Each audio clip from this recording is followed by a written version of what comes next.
კონცერტების რითმი არის არითმია. ერთი დღე მეორეს არ გავს.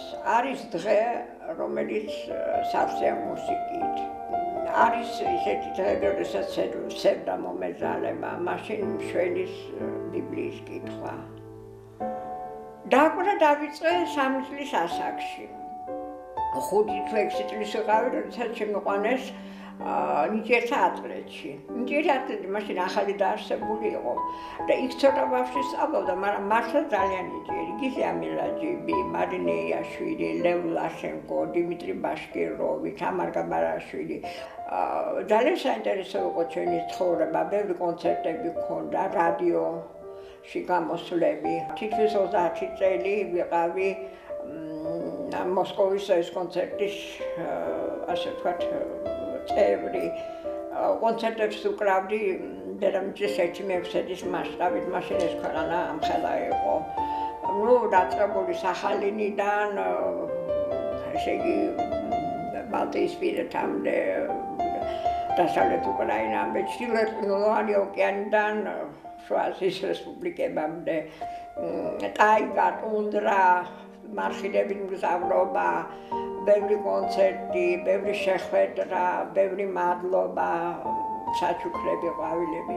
ეს ყველაფერი ძალიან სასიამოვნო იყო. მაშინ როდესაც ჩემი საკონცერტო გამოსვლება რაღაც ცალკეული ერთეული სახე მიიღო, სწორედ მაშინ გამომიგზავნა ძალიან ნიჭიერი ახალგაზრდები. აი ჩამოვთვლი მათ.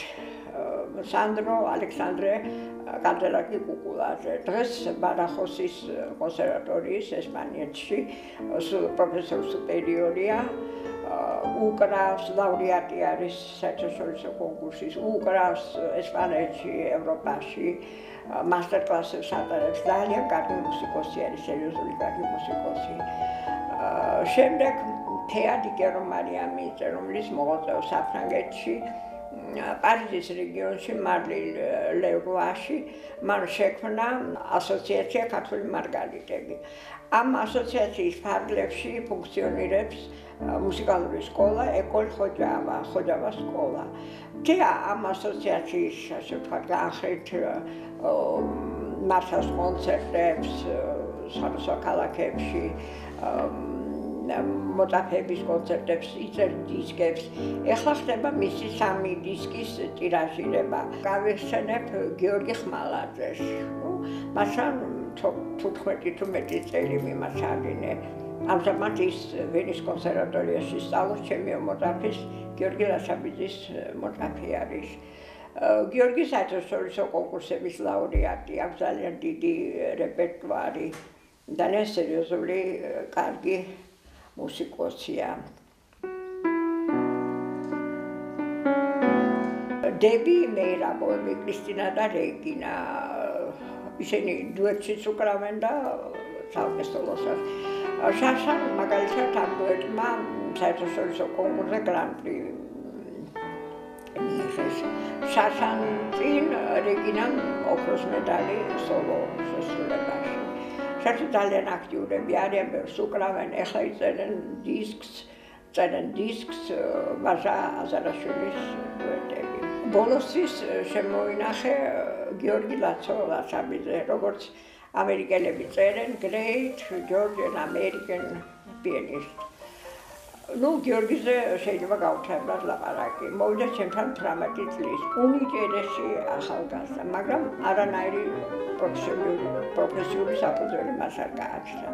დაიწყო მრავალსაათიანი და თითქმის ხანახან ყოველდღიური მესადინეობა.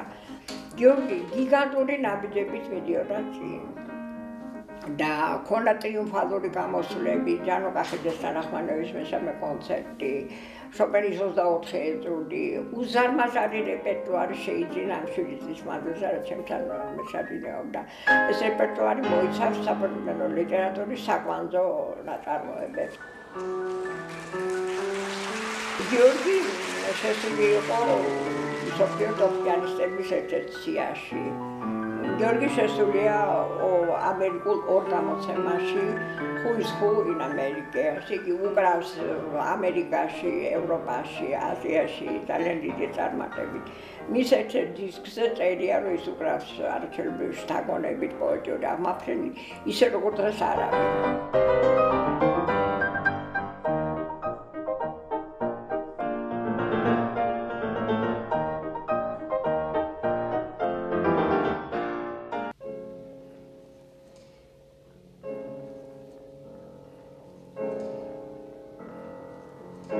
ქორწილდი 26 წლის ასაკში როდესაც ვიყავი მოსკოვის ასპირანტურაში ვსწავლობდი ალექსანდრე გოლდენვეიზერთან და ჩემი მეუღლე იყო გურამ წილაშვილი ფიზიკოსი თეორიულ ფიზიკაში მუშაობდა. როდესაც ამ ციკლს წერდი, შენ ჩემს ოთახში იყავი და ხელს ნიშნავდი. თუმცა სინამდვილეში 3000 კილომეტრით იყავი დაშვებული. ამ წიგნის წერას ხშირად შენი წერილების წერით ვათავებდი. ამიტომაც გამომდიოდა შენი წერილები კვანტური მექანიკა კი სიყვარულით ახსავს. ამ წიგნის შინაარსს ისევე ვერ გაიგებ, როგორც ჩემი შინაარსი ვერ გაიგებ, მაგრამ ეს წიგნი შეიძლება ისევე იყოს შენი, როგორც მე ვარ. ამიტომ ამ წიგნს მე შენ მოგიწვევ. გურამ 1960 წელი.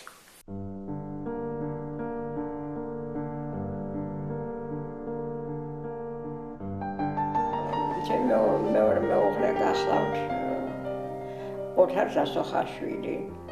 ეს იყო უაღრესად საინტერესო პიროვნება, თვითნაბადი, პროფესიით ინჟინერი, ელექტრიკოსი. მას არ ჰქონდა აკადემიური განათლება მიღებული, მაგრამ ძალიან განათლებული ხალხი ძალიან დიდ სიამოვნებას ჰქონდა მასთან საუბარში, იმიტომ რომ იყო ძალიან ღრმა, ძალიან ამაღლებული პიროვნება. იყო თვით ასწავლი მხატვარი. უფალმა ძალიან მრავალი ნიჭიერება დაანათლა მას. ხატვა, წერტვა, ჭადრაკი, მუსიკა, პოეზია, ცეკვა, ფეხბურთი. ამავე დროს იყო ძალიან თავდაბალი.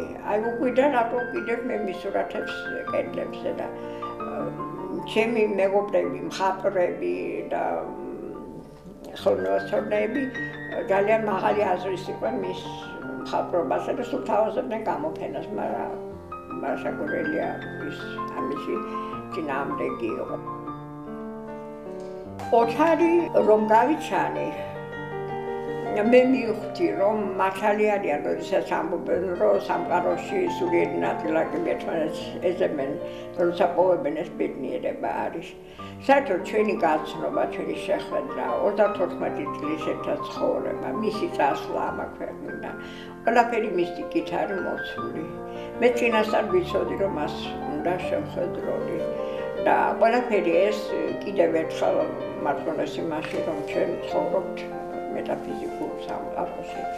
სამწუხაროდ 7 წელია ის უკვე აღარ არის ამ ქვეყანაზე.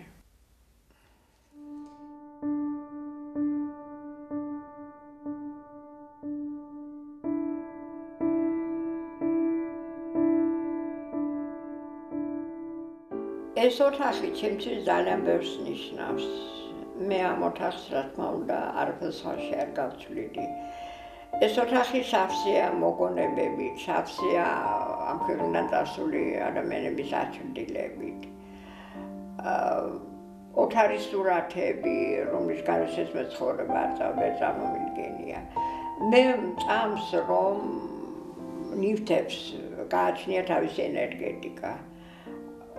აი თითოეული ნივთი, სუვენირი, წიგნი რაღაც მოგონებასთან არის დაკავშირებული, ცხოვრების რაღაც მონაკვეთთან, ადამიანებთან შეხვედრასთან, დაკავშირებულია ზოგიერთი ადამიანის ბედი ყვალთან, ამიტომ ეს ყველაფერი ჩემთვის ძალიან ძვირფასია.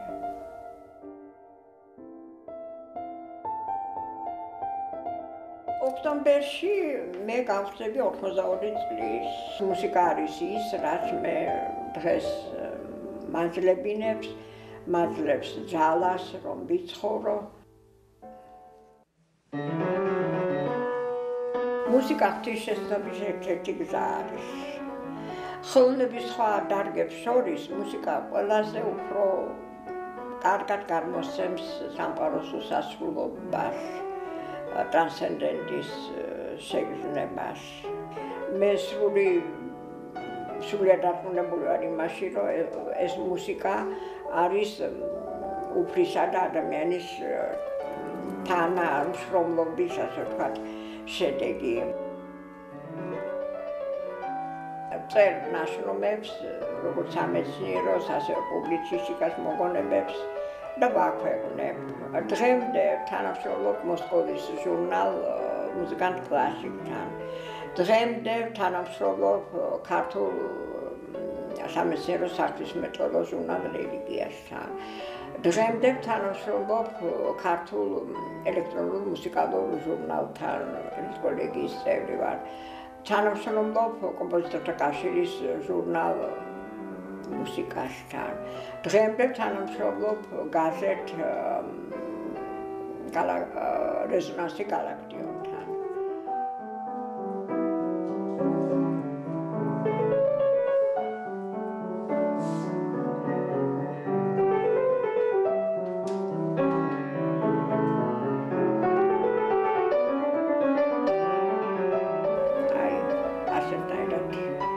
Kristalbit, ჯერჯერობით კიდე რაღაცას ვაკეთებ.